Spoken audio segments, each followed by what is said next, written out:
Today we're back on Rebirth Island with another community member gameplay review. Now, if you want your gameplay reviewed, make sure you submit it down in the Discord. I put the link for you down below. Now, J-Puck here has a very interesting dilemma, and I think it's a dilemma that a lot of you are struggling with. J-Puck is a good player. He's a 1.6 KD player, which is top 12% when it comes to KD, but his teammate is a 0.65 KD player. He's still working on improving, and that's okay. But how do you deal with that? If you're the better player, how do you still focus on pace of play and still focus on dropping high kill games while not forgetting about your teammate? If you're the player that's improving, what do you need to do? What is your role? So I'm actually going to be going over both today, so no matter what, you can go ahead and share this with a teammate. Now, first things first is landing spot here. I always talk about hot drops, right? We've got Control, we've got Headquarters, Prison, you know, Nova 6 can be hot, Living Quarters can be hot. They land Stronghold here, which is okay. You know, also notice, by the way, the other thing I want to point out is another dilemma that they're dealing with is they're technically duo quadding in a sense. They have teammates, although the teammates are totally split. They're not exactly playing with them, and they are randoms if I'm correct. I could be wrong, but I'm 99.9% sure they're playing with randoms here. So it's JML Trout, and then it's going to be J-Puck here, who is playing together. So they land Stronghold. I always say land where you can win. They feel most comfortable here. That's okay. J-Puck's gonna drop 18 kills here, so he still almost drops a 20 bomb, even though they land at Stronghold and don't really get off to a hot start. That's why you don't always have to land in these hot areas to get a good game going.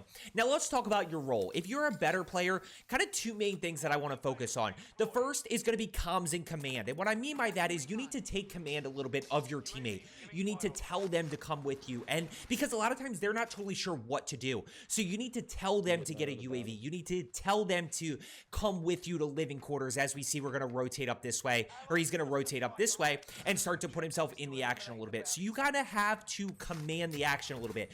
You also have to have clear comms, you know, understanding that they need some direction. Like I said, don't be bossy about it. Don't be rude about it. Try to be encouraging and helpful about it and encourage them to come with you so you can get in the action. The other thing is going to be keep track of your teammate. And before we get in here, let's go ahead and pause real quick, and then we will kind of keep moving because we're going to put ourselves in the action. L2S, thank you so much for that sub. We're going to go ahead and put ourselves in the action. He's going to go ahead and challenge, and notice he sees one pushing in right there. He needs to go immediately push this. We don't really know where anybody else is, and this is a good opportunity to start to figure that out. Instead, he's going to play a little bit more patient. This is where he can win that 1v1 fight. We're going to see that. Two areas that he can really improve upon.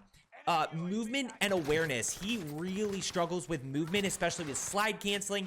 He really struggles with awareness, especially on the minimap. Right here, he's going to miss the two dots to his right, which ends up getting his teammate killed. And this is where I talk about comms, because he doesn't tell his teammate that there's two over there who end up killing his, you know, JML Trout. So you need to be concise about your comms, and he needs to work on awareness. But it's where I always say aim is the most important thing, because aim is going to allow him to drop 18 kills. His aim and his positioning and kind of putting himself in the action, but never really putting himself in a bad spot. He's also on console. He does a really good job of keeping his distance, playing his long range a little bit more, and using that to his advantage. So overall, his aim and positioning and kind of game strategy a little bit are really good, but his movement and awareness really struggle, his mini-map awareness.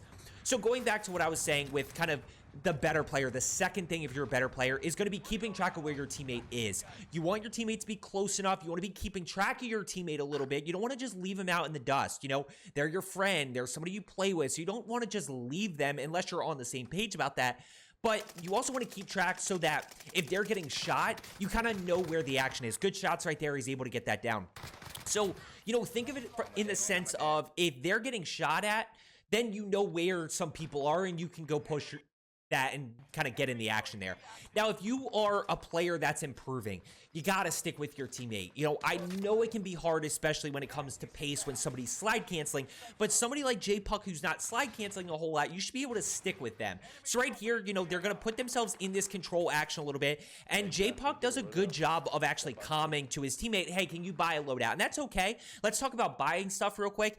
I myself, you know, when I play with members, I tend to, if possible, handle the cash. I'm super quick with it. I'm super quick with decisions. Not to say that other people aren't. That's just kind of my preference, is to kind of have control of that money. Now, if I'm in a situation and I'm a little bit split and somebody's around a buy station, of course I'm going to come to them, hey, can you buy a UAV? Can you buy this? And I'll kind of give that direction based on my gameplay strategy. You know, they buy a loadout. I would have loved to see them buy a UAV here. Now, I don't know if JML Trout had his loadout guns or not, which could be why he told him to buy a loadout. I'm not totally sure, but I would love to see a UAV here, especially being in the action. You can kind of see there's teams around. Notice he's keeping his distance. The only thing I don't like here to highlight is that he's really out in the open, right? If somebody tries to shoot him right now, there's nowhere that he can go that's actually safe. And I'm going to go back to improving players as well and talking about, you know, how they can continue to be a good teammate. Now, this is a great example right here. First of all, minimap. I'm going to pull this back real quick. He misses the guy on the minimap right up to his left, right? So this is where I talk about he needs to work on his awareness, especially when you have a UAV up. You can't miss that ping because he's going to go down here. But this is why I say that even with a 0.65 KD player who's improving, they can still come up clutch for you. You know, J-Puck's going to go down here, and at the end of the day, his teammate's gonna clean up right here. His teammate's gonna get the down, he's gonna get the thirst, he's gonna get the revive off, and at this point, you know, he kind of saved he absolutely saved J-Puck's life. So that's why we can't always just forget about those people. And look, we're going to be dealing with a lot over the course of progressing, dealing with players who may not be at our skill level, right? Maybe you're at a point where you can start to solo duo, but your teammate can't. That's okay. You got to keep that in mind. At the end of the day, we're playing this game to have fun, and we can still drop high kill games even if we are playing with our teammates. Now, while we're kind of seeing how this plays out real quick, the other thing that I'll tell you in terms of players that are improving when it comes to pace, you got to stop looting so much. I know you get so distracted by crates. He's going to push into this guy right here. He's going to be able to get that down. You get so distracted by crates, and a lot of times that's what's causing you to fall back. So you really need to work on that, especially if your teammates are ready to start pushing into the action. Now, as he pushes over to this, I still got one more for you, by the way. As he pushes over to the right, he's able to get this down. He's going to miss this guy right here. I'm 99.9% sure this is a player, and we end up missing him. By the way, if you are looking to get better at Rebirth or Fortune's Keep, make sure you hit that subscribe button down below. I'm doing videos every single day on both game modes, helping you get better, helping you drop higher kill games. I also got my second channel, which is all my loadouts for both of those game modes, so I'll drop a link down in the comments below for that one as well. So he's going to go ahead and challenge this guy. I like the aggressiveness here. You know, they're playing a little bit more aggressive. He's putting himself in a good spot. He's only got 7 kills, 6 other teams. But at the end of the day, he's going to drop 18 here. So he's going to put himself in a really good spot to pick up a lot of kills here in a little bit. Now, the other thing that I'll say with players that are improving is you listen to comms, right? Trust your teammate who's a little bit better than you, who understands the game a little bit more, and just trust it. Now, again, I'm going back to what I said earlier. Don't be rude about it as the better player. You know, view this person as your teammate, as somebody who is helping you drop higher kill games and is helping you improve and is there when you need to. You know, they're going to make mistakes. They're not always going to be able to clutch up as if you were playing with a better player, right? You know, say you're a 1.6 and you're playing with a 3 KD player. You may not always be able to clutch up situations. So you wouldn't want that player getting mad at you, just like at the end of the day, you don't want to get mad at a player who's also working on improving. So I know it's kind of sounding cheesy a little bit, but at the end of the day, it's a game. We're here to have fun. We're here to drop high kill games where we can. So we need our teammates to kind of be with us. We don't want them getting frustrated. He's able to get the down, and notice he's still just kind of fighting in this area a little bit. Kind of playing smart. He's in the action. Once again, a little bit nervous about cover here as he doesn't have a lot of room to work with. Now, I would definitely buy a UAV. They've got a lot of cash. This is kind of another game. I broke one down the other day where they had a crazy amount of cash. But once again, we got $27,000 of cash. But also notice that between JML Trout and J-Puck, they have about $18,000 worth of cash. So take the randoms out of it because you never know what cash is going to look like. I don't know why he doesn't shoot this guy, by the way. I don't know, like, you're getting the live ping from his teammate, by the way. I think his teammate's over there live pinging orange. And this is, maybe not. I don't know. Good shots right there, by the way. A little bit of strafing. You see a little bit of movement. I just want to see more slide canceling out of him, for sure. Yep. Go to push down. And this is where I want you to keep in mind, right? Like your random teammates, if you have good teammates in terms of comms and stuff, you definitely kind of want to be on the same page as them, working with them. But in this scenario, you know, making sure that you understand where that direct teammate is. In this case, JML Trout's down the hill or kind of over to my right somewhere. So if he starts getting shot, I'm at a good position to actually take him on. He's going to get this down and thirst right there. He's got 12. Now, the one area that I will say is, like, that you got to be aware and cognizant of is, look, skill-based matchmaking is a real thing, 100%. So if it's you and your teammate, or in this case, it's J-Puck and Trout, dropping into a game with two randoms who aren't really communicating a whole lot, at least nothing good, and you're in a super sweaty lobby, there's only so much you can do. Like, I don't think these two are ready to duo quad, so they're going to be in a really tough spot. Although they still execute on this game really well. Probably, I don't know what the KD of this lobby was or anything. I did not look that up. 14 kills, 4 other teams, and I specifically, once again, want to talk about Endgame here. We always talk about Endgame, and J-Puck loses the 20 and loses this game, or J-Puck loses the 20 and the team loses the game because they're just not in the best spot that they should be. So we'll really take a look at that, talk about how they can actually play that differently. Throws the buy station down up top. I would have thrown this. He's going to push his way up top. By the way, great centering right here. I actually did hear one on audio to the left. Just not sure if he's above, not sure if he's on this level. So watch as how, you know, as he pushes through, he's already centering that way, ready for somebody to be there. Okay, so let's go ahead and push up here. Notice this is where I talk about slide canceling, right? Playing a little bit quicker, being able to get into the action a little bit quicker. And he did not comm to his teammate there. There haven't been a whole lot of comms between J-Puck and Trout besides the buy station. There's been some here or there, but I would love to see more about the plan of action. You know, letting Trout know he misses the guy right here, by the way. So there's a person right here on our level. Obviously, no arrows above or below. It's a little bit tougher to see, but you'll be able to see that he's on our level. So we need to be ready for this guy to the right. He ends up getting shot from the back. Still executes there, right, because that guy was low plates. But this is where we talk about situations where things might be a little bit different. That guy has 1 plate in or maybe 2 plates in, then we don't lose that gunfight.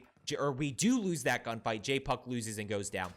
So we're going to go ahead. He should throw buy station right now. He's going to throw it a little bit later. They just need to get UAVs up and start to figure out where other teams are.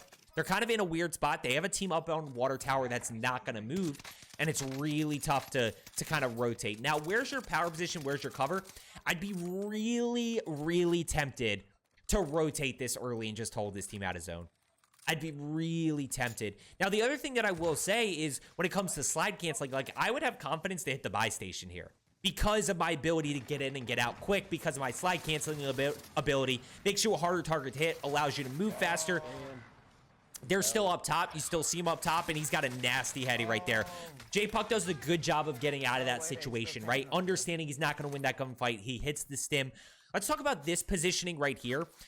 He ends up being okay. This is a tough position, though. Why? Because you're so exposed to this side, right? You're exposed to down here, or you're exposed up top, and you can slip down, but you're kind of like, you're in a really weird spot as of right now, but he ends up being in an okay spot to then challenge up top. He's going to push all the way over here. He's behind you. He's behind you. Now, let's see what's going on. Now his teammate's starting to calm. Springs is starting to calm, you know, because he's down and he's, you know, obviously being a good teammate in that sense of live pinging and stuff like that. Now he gets shot from the right. Here's where this game goes haywire here. So circle pulls all the way over this way. He probably didn't recognize that there's only one other team left, right? So let's take a second. He got shot from down below this way. Now his teammate goes down from that way. So we got one other team. Your power position and cover is up here. So I'm not even concerned about this. Now, I'm okay with this down right there. That down, I'm perfectly okay with. Good challenge right there. You're able to get that knock. But use this window of opportunity while they have to figure out the revive situation to push over and get your power position and cover, and then just hold them out of circle. Then it's just, you got to execute. At that point, you just got to hit your shots, right? You have your positioning, you have your cover, you got everything you need. You just got to hit your shots, and basically they're going to be out in the open. So it should be pretty easy for you. Even if you miss, you should be able to get those downs. Instead, what happens is he pushes in, over aggressive.